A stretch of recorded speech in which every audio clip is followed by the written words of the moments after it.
Hi, I'm Brenda Walton. Welcome to my studio. I'd like to show you how to make a festive and elegant cartouche crown, perfect for birthday parties and all kinds of celebrations. It's part of my favorite things collection for Sizzix. Let's get started. The crown die is really beautiful. It's got all these intricate die cuts in it that make it look a little like a Parisian garden gate. And it is made from one piece of decorative paper that has a pattern on one side, and it can just be white on the other side. That's fine. I like to use a medium weight paper for this. And if you look carefully, you can see that the crown is actually folded in half right here. And so that when you unfold it, you get a crown that's it's a little bit over 15 inches wide, which is fantastic for a child's or an adult's head, with a little ribbon attachment in the back. Since most scrapbooking paper is only 12 by 12 inches, I am going to show you how you can cut a 15-inch crown out of it. The best way to do this is to take your 12 by 12 paper and to fold it in half diagonally.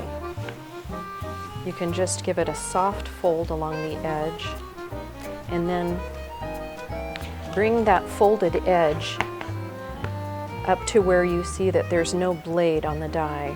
So the entire crown is about here, and then here you see no blade. So that's where your fold is going to go. Just line that right up, and then kind of scoot your paper around until it completely covers the die area. Then trim the edges.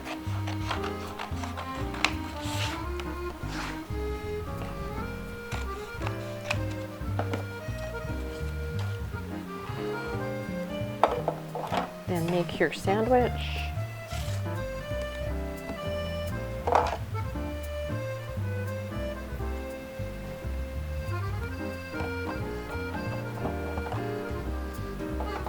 And run that through the Big Shot.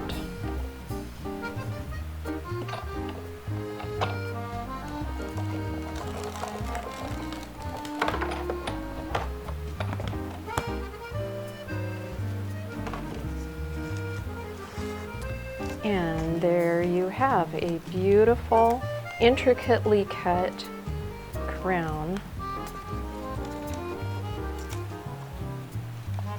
that looks like that. And if you want to, you can take a bone folder and just smooth out your fold line a little bit. Chances are that you'll be embellishing your crown so much that you won't even see that there was ever a fold line there. But that's what you get. Once you've got your crown die cut, then you can start layering on all kinds of wonderful elements. On this one, I cut out of a vintage document, and I really like the script in the background. It's got this nice, quiet feeling to it, but it's got enough interest that it makes a really nice backdrop for all the other elements. For the focal point, I chose a vintage postcard, and I surrounded it with a frame, and it's from a die called Swan and Leafy Frame. And then on the side I've got some flowers, and they're cut out of tissue paper using the die called Summer Florals. At the top here I made a star and dimensionalized it, and that is from the die called Celestial Stars.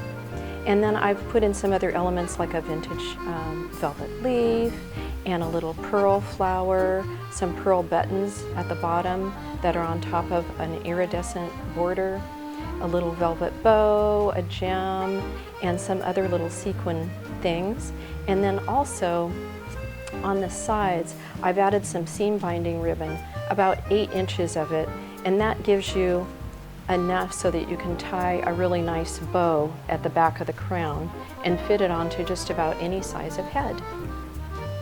Another example is this one, and this would make a really sweet birthday crown for, say, a little girl's birthday party. And on this one I've used many elements from other dies. For instance, the butterflies from Flights of Fancy, and the medallions are all from Medallions die, and the banner is from the ampersands and banner die, and The ribbon along the bottom is a seam binding ribbon that I've sewn a running stitch through and then just gathered it so that it has this nice kind of bunched up quality. You could really change the feeling of this crown by using a different decorative paper, maybe using blues, greens, and oranges if it was a birthday party for a little boy.